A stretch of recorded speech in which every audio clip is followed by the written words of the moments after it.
students, welcome to class. I'm Miss Katie, that vegan teacher, and I am here to look at this channel called Teacher Therapy. Apparently, teachers need therapy. Who knew? I'm always in the mood to save animals and eat delicious vegan food. I'm always in the mood to save animals and eat delicious vegan food. Let's get right into it and see what Trish has to say here. This is a teacher that I found over on YouTube, and she quit teaching because, like many teachers, she just burnt out from the pressure of the kids, of the parents, of the administrators. She just had enough. Let's listen to what she has to say. Teachers wish they could tell parents. Okay, so yeah, 3 things that teachers wish they could tell parents. All right, let's get into it. Number 1, parents, you are your child's number 1 and most important educator. And it's almost impossible for teachers to do our job without your support. Oh, I totally agree with that. If we tell a student to do something, like whatever, bring a certain paper in, sign something, do some research on something, and the parents just don't follow up with whatever note we left for this child, it's really impossible to do any kind of, to make forward movement, whether it comes to education or discipline or bringing in an item, whatever it is.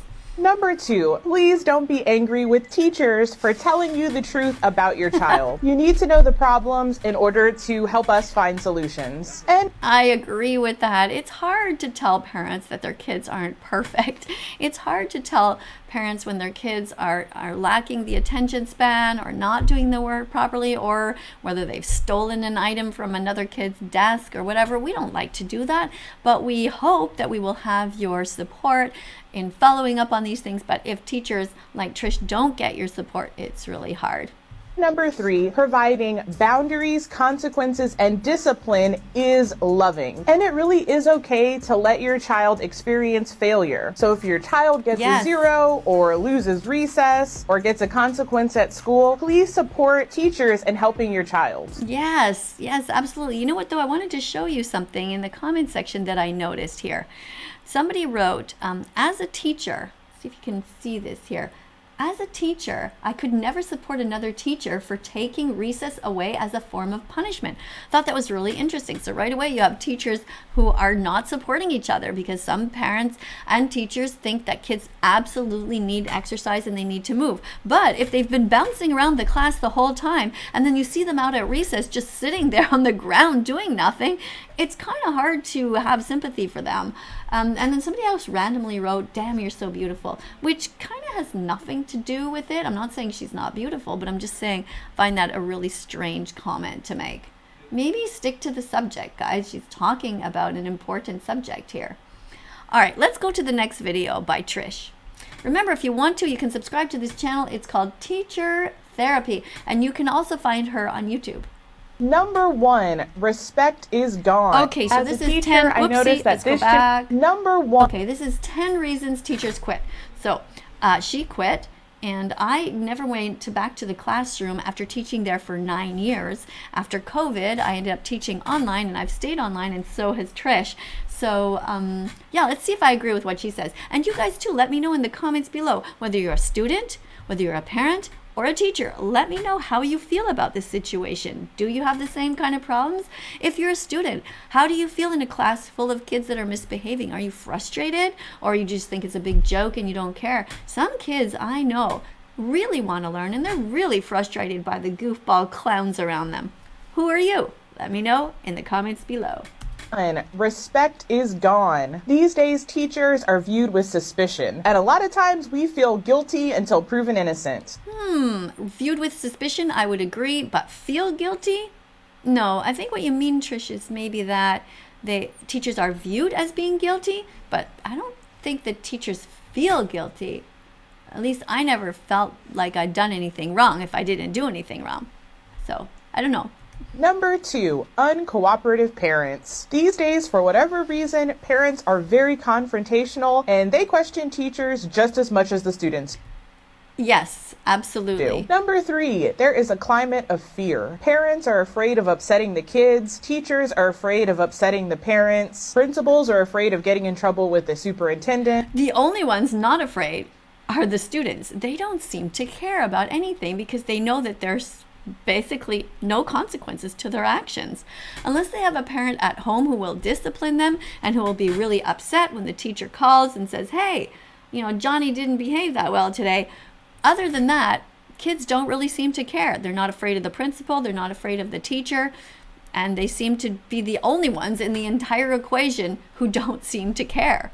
School districts are afraid of getting sued. Everybody's afraid of going viral for the wrong reason or ending up on the news. And all of this contributes to a lot of really unhealthy extremes. La la la la la la la. Oh my God, it's vegan lasagna. La la la la la la la. Oh my God, it's vegan lasagna. Which leads me to number 4, there is mountains of paperwork. Documentation is needed for absolutely everything, and a teacher's word alone is not trusted. This leads to hours of extra work per week, and it's frustrating because we know there's about a 95% chance that absolutely nobody is going to look at this, but just in case, we need to have everything documented. She's so right. That is exactly what I feel too. So many things had to be written down and documented, and the vast majority of the time, nobody ever looked at them, but it was always just in case. But to be honest, as a registered nurse, it was the same thing. We always had to write down. I worked as a nurse for 25 years before becoming a teacher. We had to write down every little thing just in case for some reason the patient ended up in court, even if it was such a minor thing. So there's a lot of time spent on paperwork. In a way, I kind of understand it, but I think with teaching, it's different than nursing. Nursing is really a physical thing. You're observing wounds, for example, in every little minute detail of whether it's healing or well or not, if there's pus, inflammation, and so on. In teaching, though, I think it is overboard. There's way too much paperwork. Number 5, creativity is gone. These days, everything is highly regulated. Teachers have very little freedom, we're tightly micromanaged and controlled, and gone are the days of doing an impromptu unit or project. That's true. I remember as a teacher when I first started, I was going to teach at different schools, and they had already purchased the materials, the different books that I had to use. And I really didn't want to use those books because, of course, after I became vegan, I didn't want to be promoting the meat, dairy, and egg industries like a lot of those books do. And I tried to say, hey, listen, can we just send these back to the company? They haven't even been opened yet. And a lot of times the principals just couldn't even be bothered. They'd say, no, the parents already paid for it. And I would even say things like, look, don't worry, I will make my own material. It will cost you nothing. In fact, the parents will save $14 or $15 by, reimbursing them with the book, and they just couldn't be bothered. So that's a real shame, because I was, of course, still following the curriculum in the sense that I was teaching what they needed to know. I was just teaching it a different way. Go to howdoigovegan.com, sing it with me. Howdoigovegan.com, sing it again. Howdoigovegan.com, sing it with me. Howdoigovegan.com. Unfortunately, she's right. A lot of creativity has been lost. Everything needs to be tied to a state or Common Core standard, and it feels like nothing can truly be sheerly educational or enriching if it's not going to be somehow monitored or tracked by some kind of test. Another thing that happened is when I was teaching English to French kids in the Quebec school system, I had in each class some kids who were speaking English at home, and so they already knew how to read in English, which was so different than some of the other kids, let's say a grade 6 class, where some kids really never did their homework, didn't pay attention in class, and really were at a grade 1 or 2 level, versus kids in grade 6 who were at more like a grade 8 level of English. So I would gather a group of kids who I knew really wanted to learn, they wanted to read, and they were excited to do something different. And I didn't know what to do with the kids because I couldn't keep them in the class because they couldn't focus and read while I was explaining and singing and everything else for the other kids. So I put them in a hall in a row, and I said, just promise you're going to sit there quietly and read. And that's exactly what they did. They didn't disturb anybody because they were, the good kids, and they really were looking forward to this new assignment. They were actually reading Charlotte's Web. Being vegan doesn't mean that you just do your best not to eat, wear, or use animals. Being vegan also means you bravely speak out to defend them. In the end, the principal walked by and said, why are these kids here unattended? And I said, well, because they're 12 years old and they're behaving, and I'm right here, the door is right there. And he said, no, everybody has to be in the same class. And I said, but they're not even doing anything wrong. And this way they're actually learning. Isn't learning what's important? And he said, no, what's important is that they stay in the class. Crazy. Number 6, highly political. Things are changing so rapidly in our culture that teachers live in terror of accidentally saying the wrong thing and getting permanently canceled, or worse, doxxed and attacked. There doesn't really seem to be freedom of discussion about things anymore, and there constantly tends to be an us or them mentality. Teachers are afraid to be themselves and believe what they believe if it lies outside of one party line or the other. Except for I did notice with the LGBTQ that they are teaching a lot of things in schools that I don't know how much they're part of the curriculum. I guess they're becoming that way. But let me know in the comments below how you feel about that. That's one issue where I think that some parents would say that the teachers have gone a little bit too far.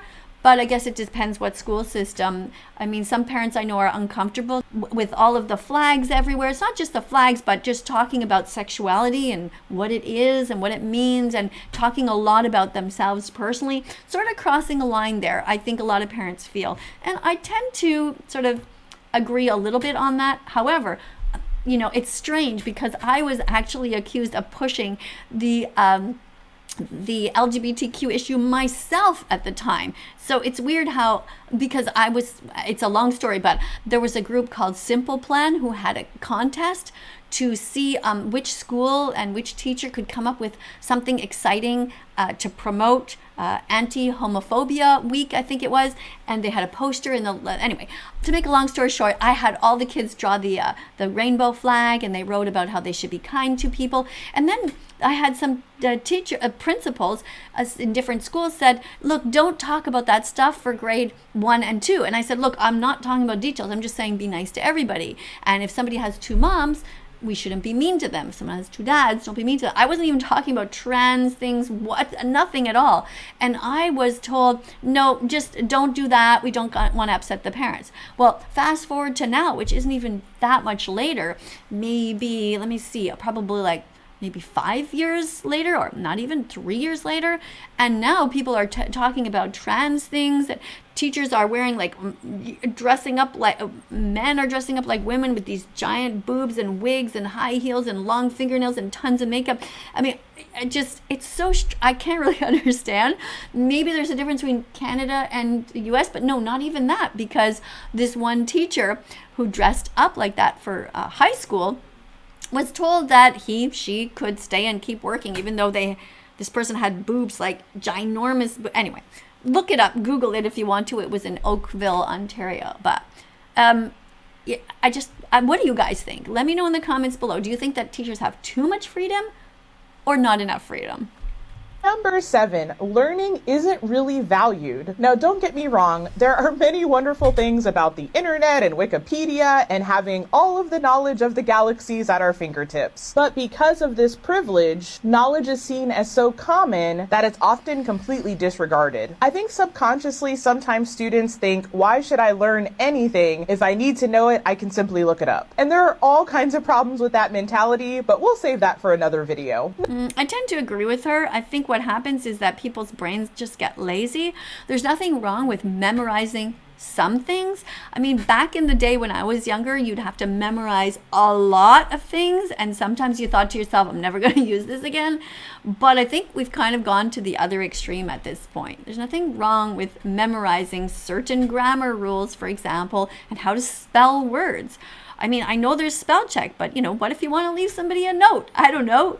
What do you guys think? Is there value in memorizing how to spell certain words? I think some of them, yes.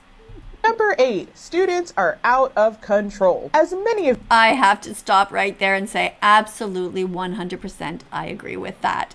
And I could say so many of my own examples, but let's hear what Trish has to say. You have brought to my attention, there has always been youthful rebellion, but I think there's something about the colliding of popular culture and social media that has turned this rebellion into an out-of-control monster that can't be put back in the jar. I'm sure all of you guys have already heard about all of the different TikTok channels that focus on harassing teachers or destroying school property, but let's just say that social media and technology are not being used for the betterment of education. Number 9, there is little to no discipline for unruly students. I've already done a few videos about this, but in many instances, teachers feel like they have to have a mile-long list of documentations and interventions and strategies they've tried and everything else under the sun before a student can get a simple consequence. And because of number 2, uncooperative parents, even with all of those things, it's very common that parents are going to push back against any attempt to discipline their child. And finally, number 10, we have unstable methodologies. I started teaching in 2013, and every year there's a new trend, and it often contradicts the thing that we were being told the year before. So one year there might be a huge push for authentic text, so everybody says novels are in. And then the next year, it's novels are out, we need short reading passages that focus on test prep strategies. All of the instability makes it really hard for teachers to feel like they're getting time to master their craft, and even worse, when we feel like we finally did master something, then we just know it's going to get taken away or changed. Number 1. Okay, yeah, TikTok kind of goes in a loop, but yeah, I agree with her. Let me know in the comments below what you guys think. Thank you so much for being here. If you like this channel, please like, subscribe, and if you like this video, make sure you share it with teachers or students or administrators or parents that you know. I'll see you all in the next video. Bye for now. Let's follow that vegan teacher on YouTube right now. Let's help her save every chicken, pig, and cow. Let's follow that vegan teacher on